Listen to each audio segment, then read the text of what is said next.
Hi, my name is Martin Day, CEO of Safety Media. I am pleased to re-release this series of short video clips on fire protection equipment maintenance. These short segments are designed to teach key maintenance procedures and functions of fire protection equipment while referencing Safety Media's logbooks. We hope you will appreciate this segment on sprinkler systems. On a weekly basis, you are required to check that all sprinkler system valves are in the open position, and also check the pressure gauges to ensure that the water supply pressure is maintained at the required operating pressure. On a monthly basis, it is suggested that you perform the sprinkler system test and inspection at the same time as the fire alarm test to avoid having to notify the fire department and monitoring station of your actions more than once. If you have not yet already done so, notify both stations of your planned testing and then proceed by shutting off the AC power to the fire alarm panel.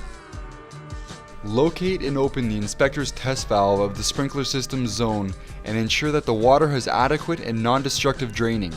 If the valve is located inside of your building and you are required to attach a hose to reach a drain, make sure that the hose diameter is at least 1/2 inch to simulate the diameter of a sprinkler head discharging. Record the time from when the sprinkler system valve is opened to when the alarm bells sound. 1 minute is considered to be the maximum amount of time allotted for alarm activation, according to the National Fire Protection Association. Confirm that the alarm zone on the annunciator is for the proper sprinkler zone. For dry sprinkler system monthly tests, turn the alarm test valve to trip the building alarm to confirm proper operation. Silence the alarm signal on the fire alarm panel after confirmation. Locate and turn on the jockey pump to steadily increase the sprinkler water pressure back to normal. The sprinkler system should always be under more pressure than the city water supply to ensure that the clapper remains shut. After water pressure has been restored, reset the fire alarm panel and turn on the AC power. The fire alarm panel should now be clear of trouble and all alarm zone indications.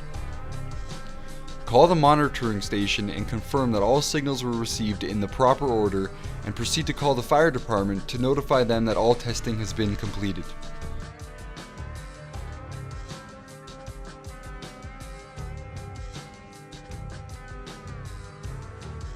Record the results of your weekly and monthly observations and test results by using S for satisfactory, US for unsatisfactory, and NA for not applicable. Indicate the location of the inspector's test valve and record the alarm trip time.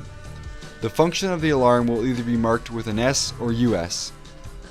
Any negative observations are to be recorded in the remarks column for corrective action to be taken. Finalize the report with a date and your signature. We hope you found this video interesting and helpful.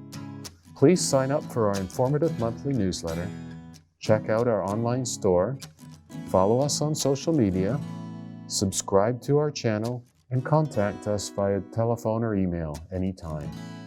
Thank you for watching.